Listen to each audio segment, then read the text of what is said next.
hi.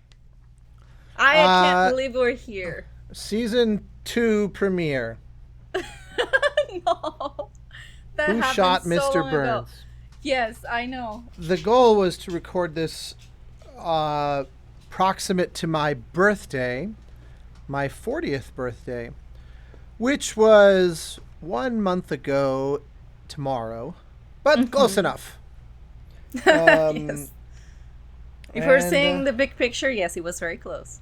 Yeah, well, and exactly. And people listen to it anytime, so, you know, someone could theoretically find it 6 months later where the whole, like, day and date thing is not particularly relevant. It's the one thing I like about podcasts. True. Well, happy birthday. Thank you. Turning 40 simultaneously feels absolutely no different than day 364 of age 39 and prior. But also is different. For example, I was never one of those people who grew up obsessing over youth, partly because my heroes when I was a kid were not kids. The pop music that I was exposed to growing up was like Billy Joel, you know, and Cat Stevens, and so already, you know, these are not kids. But the music that obviously made all the difference to me was people like Jerry Goldsmith and John Williams, and who, you know, Jerry, when I discovered his music, it was 1994, so Jerry would have been 63, something like that. 64? He was 64 when I first heard his music. And it blew my mind because I didn't even know how old he was, but I just thought he's alive and he's a real person who's working, and that's amazing. That means I can do that too. So, yeah. So I've never been one to be like, oh my God, I'm getting older. Like I have actor friends who every year feels like I'm getting closer to the end because, you know, you have to get your establishment while you're young and then just hope you don't get too old. And women generally worry about this more than men. Yes. That's always one of those things that I thought a lot of the claims of misogyny and all that are kind of untestable, but that one did seem intuitively true, that acting, I think so too. Acting as an older woman gets increasingly challenging to find good roles or find any roles. Whereas we don't seem to have any issue with the, you know, the De Niros and whatnot as they get older and older. Anyway, so but it was always the opposite for me with composers. All the heroes, it didn't serve you to be young. You needed the wisdom and the experience. And I need to say to that point, you had to lie before. You were younger than you were. Just in order to get a job, you had to lie. I don't know if you want to make this public, but I just remember that you were a baby. Nobody was going to hire you. Yeah, I hid my age from that game company working on Flow. Oh my God! From that game, but didn't you meet? We met in school, but Genova? They were yes. But they were all graduate students, and they assumed I was as well, which would have made me, you know, 3, 4, 5 years older than I was. I was my God! When I did Flow, I was 20. I was 21, almost 22 when we did the student version, and then the rest, the team, probably 26. They were like what, 25? Okay. Yeah, 25, 26. Wow, like that. I had no idea it was with that. Well, Genova, company. I think, because Nick Clark, who was the third member of the team in those days, I remember you told me this story for a movie. Yes, that was Leave. Well, I routinely lied about my age. I lied to Amin when I first. He always joked that I was 27 forever because it was like for years and years I said I'm 27, and then at some point he realized it's been more than 1 year that he was 27 because I just kept saying that as I got closer and closer to 27. Whatever, 27. Yeah, exactly. See if I can figure out. Yeah, Genova's 3 years older than me, so if I was 22, he was 25. Yeah. But I remember by the time Flow shipped in 2007, the PS3 version. We went up to GDC and had this amazing experience. And we'd all rented a van, and all of us, there were like 12 of us sharing 2 hotel rooms. So there were like 6, 7 in each room. and I remember it was just an amazing week. And I said, you know what? Let me cover the rental of the van on the way home. Because I was, they had changed my life. And we all kind of pitched in on the cost, but I was like, let me do this for you. And I remember I was like drunk on happiness because I went to the register and gave them my credit card and my driver's license, and they were like, you have to pay extra if you're below the age of 25.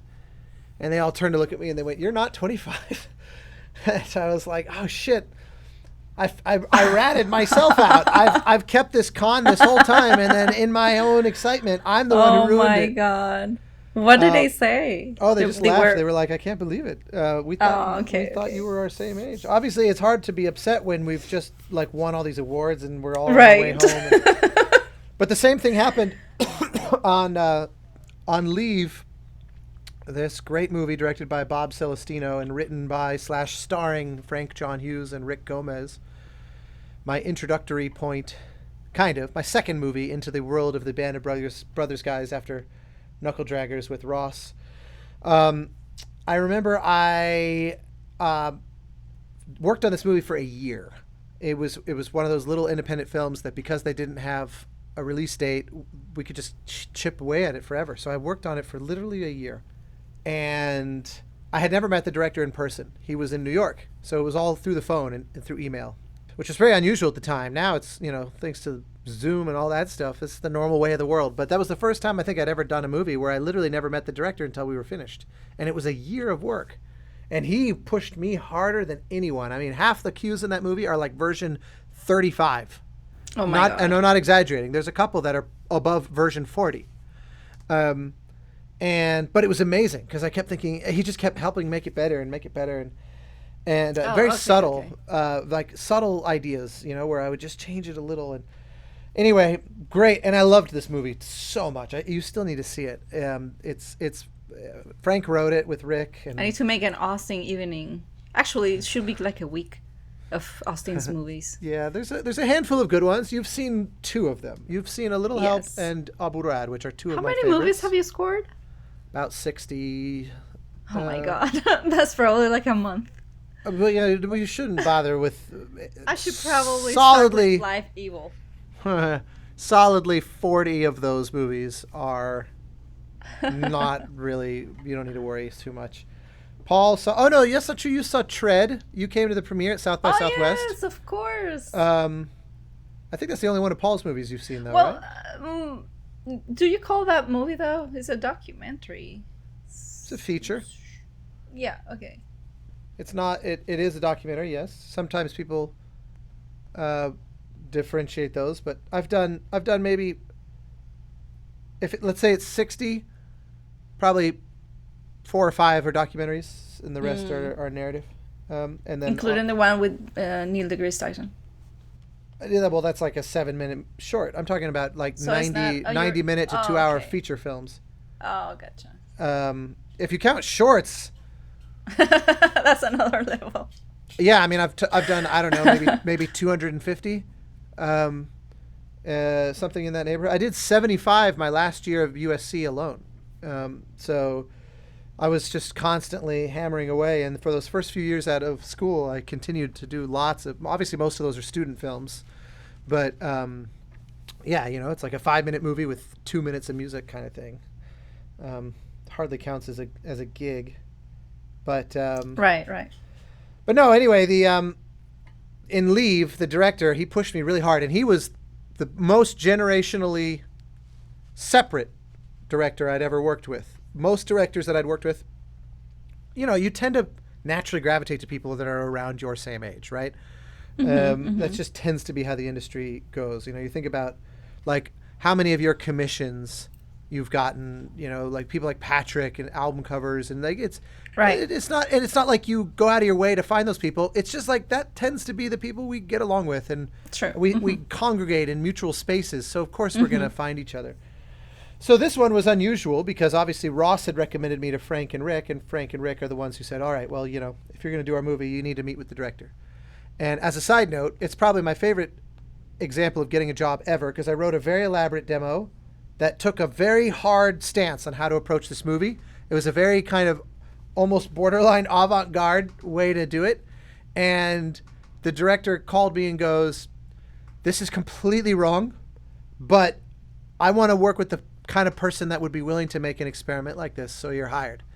So Whoa. it's probably the only time that's ever happened in quite those explicit terms, but I always give my number one advice to young composers is don't be afraid to be divisive because you're going to find people that really believe in you or they're not interested. And those are both good things to establish.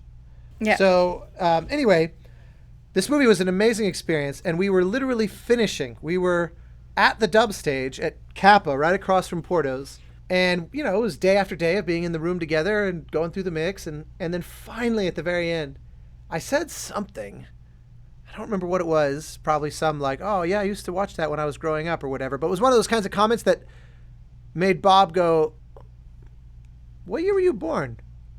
And I go, 1984. And he goes, Jesus, you're my son's age. And I was like, yeah, I tend to not talk about it. And he goes, I'm so glad I didn't know that at the beginning of this project because I wouldn't have hired you. Because he said I would have, not that I was against having someone young, but I would have assumed that you didn't have the emotional maturity needed to score the movie. Especially having a kid, you're going to see them like kids. Yeah, he's going to see me as like, yes. a lateral colleague in a sense of his child. And so it was sort of, in a way, the highest compliment that, you know, I came across sort of older than my years to him in terms of the writing of the music. But it was a really, because I was finishing what was, up to that point, that was probably my favorite film I'd ever worked on. And it's still to this day one of my absolute most treasured experiences. Wow. I love that movie so much. Gotta find it. Yeah, it's on Amazon. Excellent. And so wait. Well, okay, finish that thought. But it was, yes, so that was an example of when I felt very vindicated for lying about my age and or hiding it. What were you going to say? Nice. Do you feel 40? Yeah, it's an interesting question because I would say yes. I don't feel like a kid. I feel confident. For example, when someone calls me about potentially hiring me, I feel like, you know what? I love that I've got a good almost 20 years worth of professional experience I can draw from now. I don't feel like I'm playing this shell game, talking as though I've done a bunch of things, hoping that I can survive in this industry long enough so that I can then do those things. You know, like someone might call and say, we're thinking about recording an orchestra for this game. You know, what are your thoughts on the differences between, you know, LA, Nashville, Vienna, London, Eastern Europe? And I can say, well, I've done all of those. And so here are the pros and cons, and I can make you budgets, and I can call every one of those locations and talk to them, and they'll know who I am. And you don't notice when that happens. It's just at some point you look back and you realize I've got a foundation that I'm standing on. Now, most all of my heroes did all their best work still ahead of age 40. There's almost no example to the contrary. 40 is like a weird magic cutoff point where you're kind of like getting ready. And then from that point forward, it's go time. You know, famously, John Williams was, I think, 44 when he did Star Wars. You know, Jerry was 40. 41 when he did Patton, which I think is like the greatest score of all time. It shows that also Jerry was pretty young. That means he was 39 when he did Planet of the Apes, which is pretty amazing. But all of his greatest scores, with only a couple of exceptions, are in the 70s and 80s and 90s. You know, the 60s had some great early Goldsmith, absolutely. Sand Pebbles and Planet of the Apes and Patch of Blue, one of my favorites of all time. And his first Oscar-nominated score was Freud in 62, I think. 62, 63, when he would have been 34, I think. So, I mean, you know, he was off and running. Studs Lanigan was I think 1966. But then you get to the 70s and it's like Patton, The Omen, Boys from Brazil, Wind of the Lion, all those scores that to me are just, they're the highest that the art form reaches. Even like comparatively young recent, like John Pell, you look back at Shrek and all that, he was about 40 when all that started happening for him. So yeah, anyway, so when you ask, do I feel 40? I do in that I don't feel like a kid, which is a professionally exciting thing, but I'm also not at an age where I'm going, I'm probably starting to get to the end here. No, that's excellent. That's so it's yeah, in that sense it's good. It's funny because I've seen a lot of people my age, which is not a big difference, but still 36, thinking the opposite, thinking, oh my god, this is it, I already reached the peak and I'm going down. I mean, obviously part of that is ridiculous, but the other part of it is that my context is that composers tend to not be very, like Ludwig Göransson is a rare exception where, he'd won 2 Oscars before turning 40. Mm-hmm. That's pretty hyper unusual. Hans Zimmer also was 31 when I think he got his first Oscar nomination for Rain Man. Was Adrian the youngest ever? For Adrian Brody, male, yes. Actor in a leading role. I'm pretty sure he's still the record holder for the youngest ever. How old again? He was 29. Youngest male to win in the lead actor role. The youngest composer? Yeah, it makes me realize, I wonder who the youngest to ever win the Oscar is for score. I Googled it, and the AI says it thinks it's Ludwig, actually. Whoa. Well, there you go. But I'm not sure that's correct. But it very well could be. He certainly would be close to it, if not, because Black Panther was already like 5 or something years ago. It was, Yeah. But Hans was also like, when he won for The Lion King, he was like 34 or 35. Oh. So yeah, I will also say the flip side of it. Do I feel 40? As you well know, I have been very seriously and conscientiously regarding my health lately. That's in no small part because of realizing I'm not getting any younger, and I've been very lucky with my genes that my body kind of took care of itself for the first 40 years, and I didn't have to be super active to be pretty fit.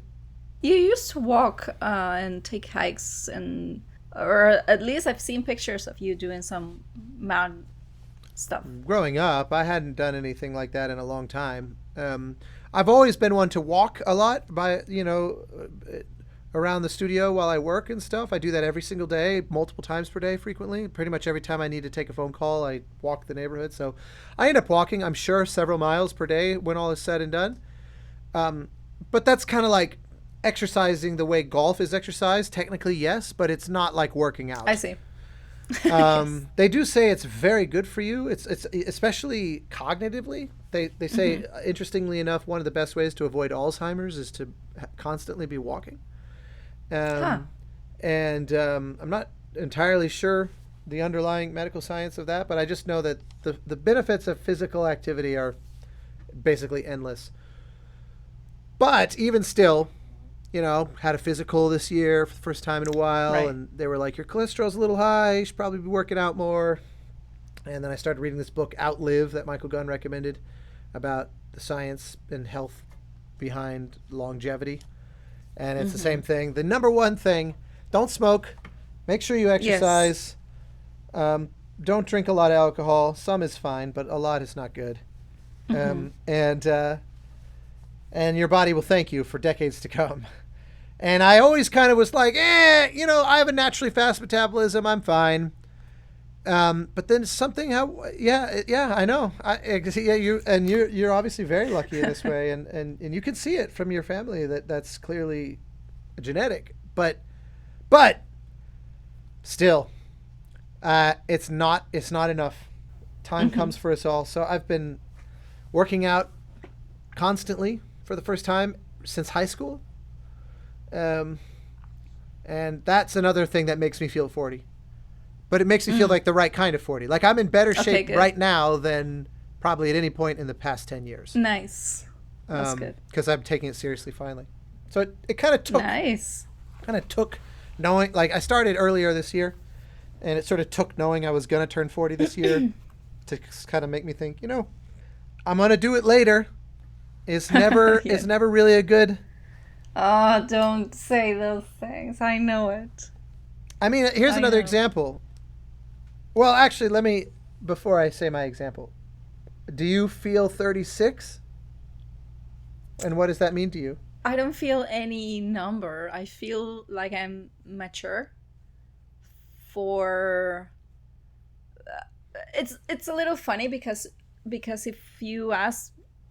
if I was in Costa Rica, maybe I wouldn't feel this way. I think moving here and being here locked down for so much, and also not being able to have like a normal development as a immigrant, socially speaking, like coming to a pandemic and then not being able to meet people, kind of like I feel very reclusive, and I can't compare much with my same age with the people here. So I don't know. But when I look to the people I know or I knew, I see them online doing X or Y and I cringe sometimes. And that makes me feel old. So I don't know. Meaning people that are your same age. Yes. Like feel like they're acting too young. Yes, I feel like a lot of... Yes. But look, I'm always being like, you do you. It's all good. I have nothing against it. It's just like, I see some things and I'm like, dude, you're almost 40. Don't do that. But I just keep those thoughts for myself, obviously. But maybe I'm just kidding. Sometimes I think, is this me just being bitter because of the lockdown and because I don't have much interactions, and maybe I'm just like a little grumpy old woman? I don't know. Sometimes getting a running start on that. Things. Yeah, maybe. I don't know. But some days I'm like, nah, it's the kids who are wrong. I mean, I can tell you that you remember when we went to MagFest a couple years ago, I suddenly felt like I don't really belong here. I feel like a man hanging out at like a college bar. Yes, and it's exactly. Weird. It's like when you see the group of 20-year-olds and a guy who's like 55 comes up to them and goes, "So what's the cool place to hang out on the weekends these days?" And you're kind of like, dude, this is not a good look, man. It's like this Steve Buscemi. Yeah. Yep. 100%. Hello, fellow young people. Oh my God. So yeah, I feel that's the where same in events, and I see my friends going to events all the time. And I have nothing against it. I love them, and I love cosplaying. I mean, we're already planning our next Halloween costumes, and that's amazing. But it's different from cosplaying every month and doing TikTok dancing videos. And I did do a version of that in the past, like on my 20s, like early 20s. I used to learn K-pop choreographers, and I used wow. to... Oh yes, this is a side of me you don't know. But I used to have a YouTube channel with all those choreographies, and yeah, that was a long time ago. It was, yes, I know, it was almost 20 years ago. And that's it. It was almost 20 years ago. But I see people of my age doing those things, which is, again, I have nothing against it. But sometimes, depending of how they do those things, I feel it's a little cringy. Like, I know I'm judging, but I keep those thoughts for myself, and that's, I think that's okay. Yeah, it's funny. I 100% get it and feel that. And there are certain things that I have similar reactions to. I'm always being a an advocate of like if you're not hurting anybody, just it's fine. You be happy if that Well, makes you happy. plus, you know, as a good counterexample, like my friend Brittany Wallach, I remember her sharing on Facebook photos of her parents going to conventions and cosplaying in like their 70s. And they were like fully committed, and that was awesome. It was yes, and I see that, and it's so cool. And my parents would do that too. They would go to the Renaissance Festival I know, fully decked out. I know. That's why I say it's probably the approach, because some of those. Or maybe it's like you can do it when you're young and when you're older, but not in the middle. I don't know. No. I'm not gonna judge like a whole generation. No, it's depending of how they do it. It's weird. It's just it's weird. I guess you're right. I guess think, when you're trying to imitate someone in their 20s, that's different than if you're just like, I'm being me. And you know, because like that is one thing my parents were always very themselves. You can see the how genuine they are sometimes.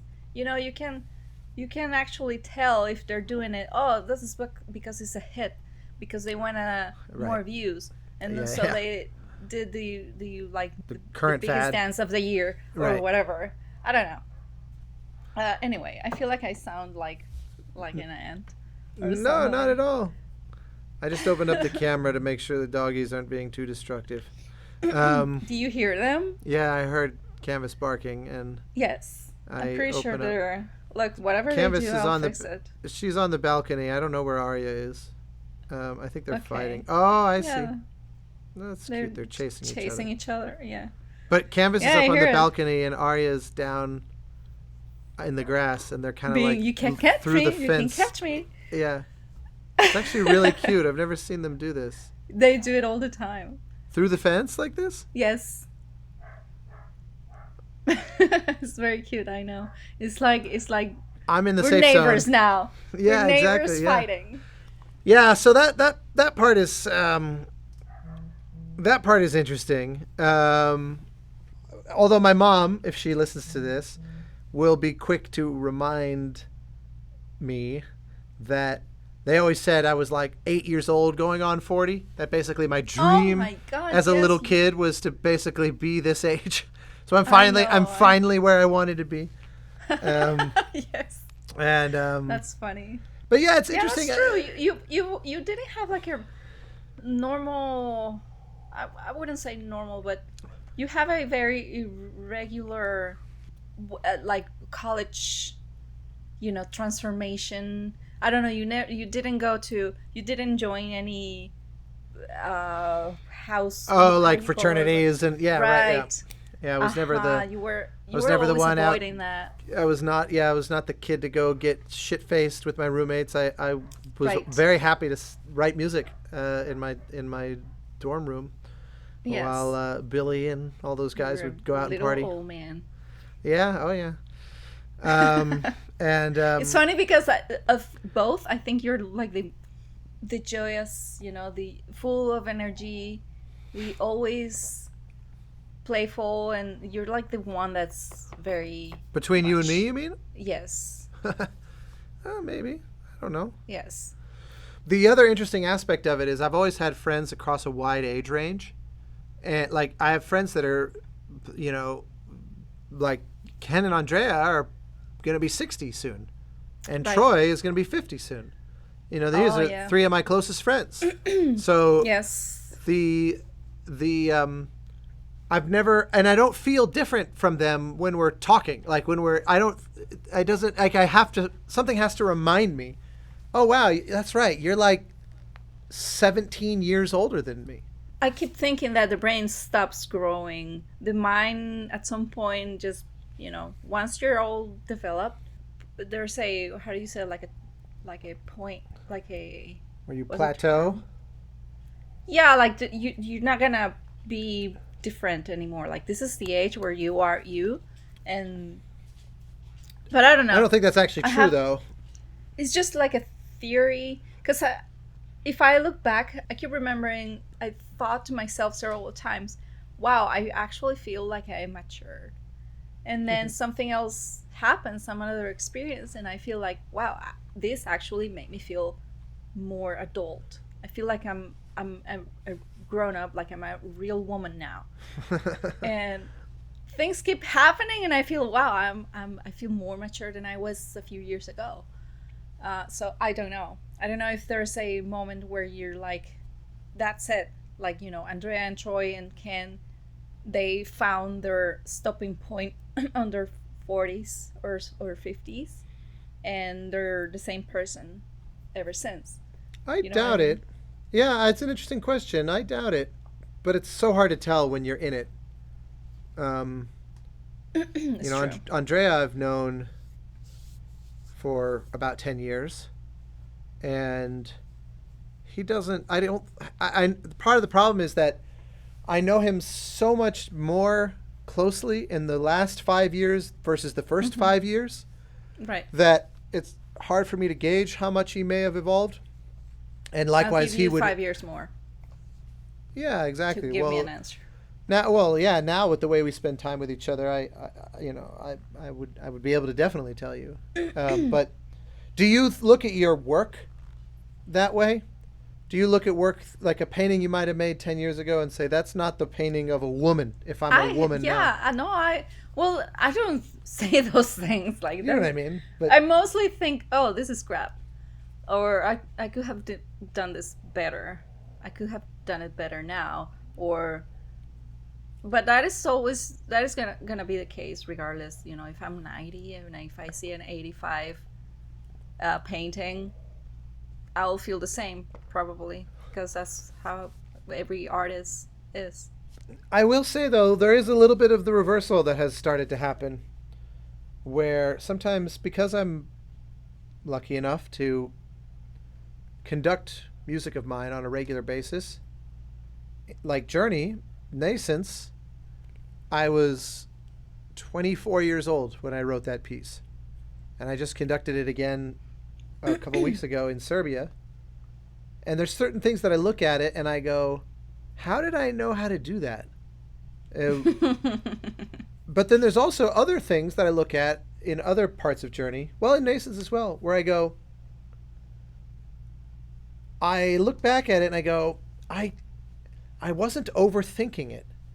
And Mm, if I had one problem, it's that the older I get, I tend to overthink things more. It's like I kind of like went from my gut more earlier, mm-hmm, and I mm-hmm. look back at some of that music of that era, and I go, I need to like remind myself to do that because it seemed like it paid off, and certain things I look at now and I Yeah. go, because it's all becomes every year all the it all becomes a little bit more familiar. The technique gets a little bit more solidified. The result is that it's easy to go, you know, instead of here's an idea, I'm going to put it down and move on. You're like, well, here's an idea, but I've had ideas sort of like this before, so I'm going to spend all this time modifying and changing and doing all this complicated stuff in order to Oh kind my of God, push yes. myself somewhere new. I know. But then you look back and I'm like, well, this is pretty convoluted. Yes. I'm It's completely constantly different from the first spark. I yeah, know. it's in a way the kind of like experience and wisdom. It sometimes feels like it's actually working against me because I kind of get in my own way and I have to stop myself Yeah. and I simplify feel things. I'm feeling that so much, and this is kind of related because I started a YouTube channel, and I so far made 2 videos, and the two of them are very good. I could have changed more and more things, but there's a moment that you have to say, okay, Yeah, this is it, this is enough. yeah, yeah. Because if I keep changing, this is not gonna be the thing that I was thinking before. And I'm having this problem right now. This is this painting that I have on my back. I'm working on this thing. Mm. And I can't get past it. It's killing me. It's been sitting there for a little bit now. And I feel like that what you said is where I am right now. And I hate it. I can't. I need to just get over it and just do it. And if it's ugly, I need to release the video like it is, Mm. regardless of the outcome. But I can't. Actually, I love that idea because then you can make a second video about I wasn't happy with this, and here's why. Like you could actually make a part 2 in a sense. Fix it. Yeah, because To that fix the that, that painting. that gives an That's insight into true. the process. That's actually quite interesting, and That's and true. nice. Yeah, anyway, I'm working on this thing and I'm trying to just get it out there. Because you need more room for the new ideas. And if one idea is stopping you, I'm kind of like in the middle of some issue here and I really, really need to get past it. I need to just make a coffee and just fucking do it. Because, yes, I haven't had any new footage in a long time. Well, quality over quantity, but yeah, that is Yeah. that is another interesting phenomenon. Mm-hmm. I also am increasingly pragmatic and realistic about my time. So, for example, I used to be very much I would buy a game on Steam, and when I finally decided to play it, I would go, I am not gonna play another game until I finish this one. Right. And I was one of those apparently statistically rare people that would finish every game they started, because there's just this perception that I can always get to the others later. Mm-hmm. And I've started to realize, I knew it intellectually, but I've started to truly feel it, that that's impossible, especially because every year there's going to be more games, there's going to be more films. It's like the other night you started a TV show and you said, do you want me to watch this with you? And I thought, I don't need to add another one to the list. There's so many on the list. If it's amazing, sure. Yeah. And I already finished, by the way. It was pretty good. And I will recommend it to you, but yeah, it's a light little say the name again. rom-com. Nobody wants this.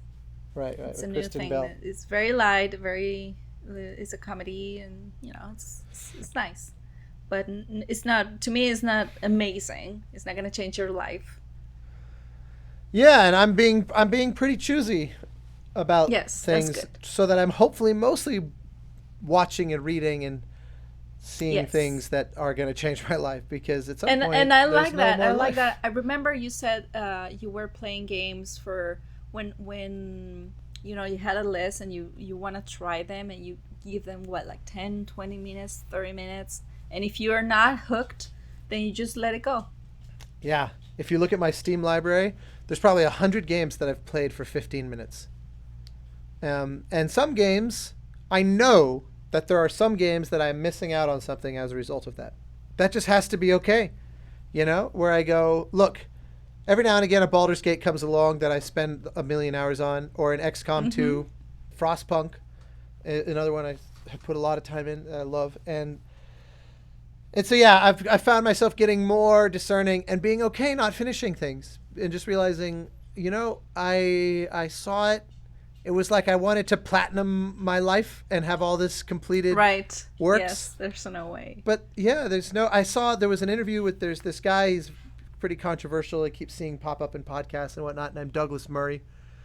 And he's always talking about things related to, politics and society. And he's also a great believer in poetry and literature. And anyway, he's an interesting person. He, like most people, he says lots of things that I don't necessarily agree with, but he's an incredible public speaker, and he's also he's clearly just a deeply educated guy. But he's also got that very British smug quality where he's got that great way of insulting people that's very witty, and I saw him in an interview on a debate, like on Piers Morgan or something, where he's like, I don't even remember what they were fighting about, but he says something like,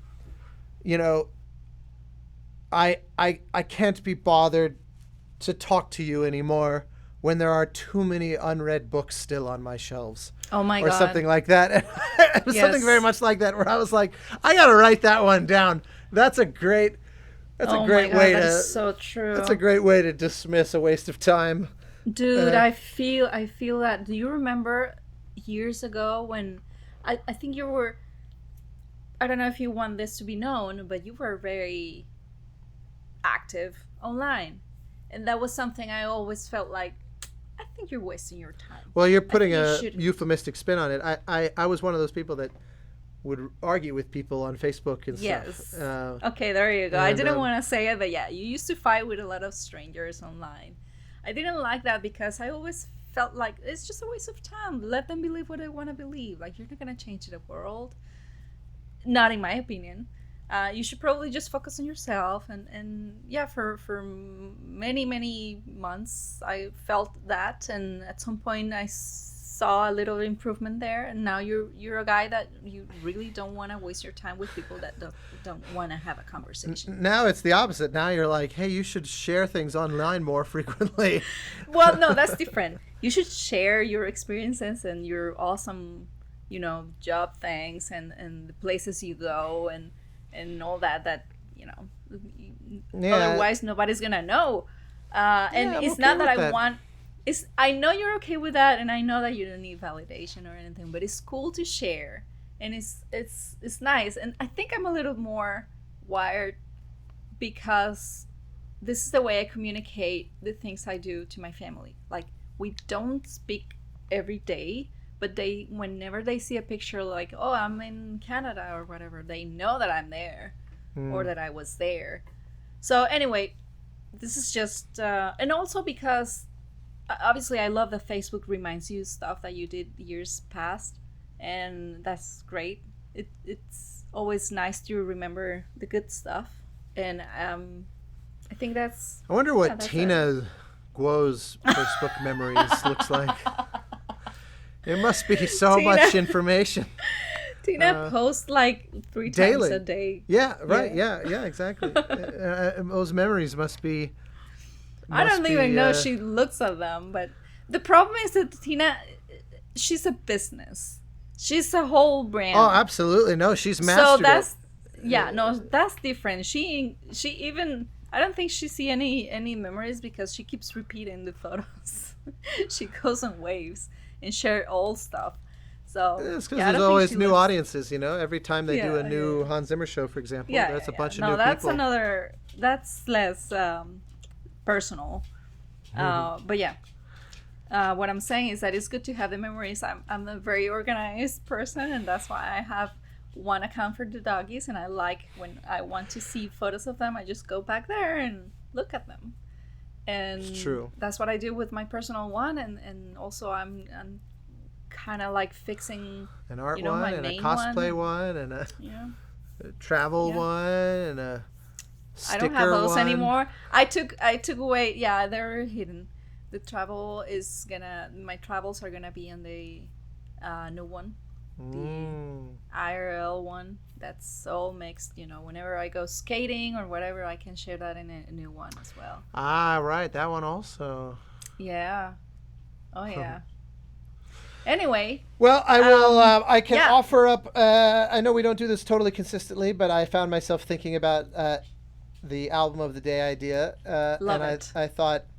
I know that's you'll laugh. It's sort of predictable, but I will say for this one, I don't think I've suggested this before, but I will put Goldsmith's score to Rudy, precisely because. Aww. Because I remember Kenny talking about that when he did that movie, as he got into his 50s. In his 30s and 40s, he was like this avant-garde, very experimental, always doing stuff that was crazy. And he listened to like Alien and all these scores that he was very experimental.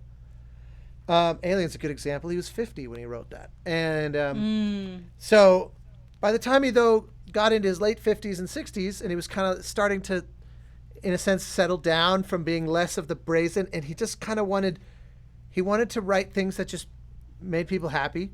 And sort of like a little bit more old-fashioned. And so you look at some of the scores that he started to do as you get into the 90s, First Night and whatnot. But Rudy is the one above all where it was like he finally had the chance to do the kind of movie that he always sort of wanted, but because he had such a reputation as a horror guy or an action guy or a sort of experimental sci-fi guy, he didn't get those kinds of jobs very often. And Rudy was just this great one where it felt like I'm getting older, and this is now what my focus I'd like it to be more of, And it's so special, that score. That's one of those that you listen to that. Rudy was, 93, 94? Mm-hmm. So he was like in his mid-60s. And you think, man, you can write a score like that, so fresh and yet so traditional at the same time. What's the delight of being 40? I love how free I feel to just set things aside that aren't holding my interest. Nice. I really did struggle with that. It was like, no, I have to finish this book. I have to finish this movie. I have to finish this TV show. I have to finish this 40-hour game. You know, like I'm playing Assassin's Creed and I have to find all the little things on the map. Oh, yeah. And then at some point I was like, actually, I don't. How cool is that? If I know. I can if I want. But I know. That was a very self-imposed limitation. So I feel very... Oh, man. I feel very at peace and Nice. delighted by that, as silly and almost superficial as that sounds. Nice.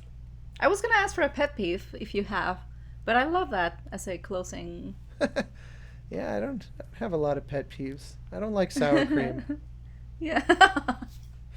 I adore it, so I think it's a wing for me. And that's not even a pet peeve anyway, but I am very short on those. And it's always hard to think of them. It's only when they appear in front of me that I go, oh, right, I hate that. But it's very rare. Yeah, that's okay.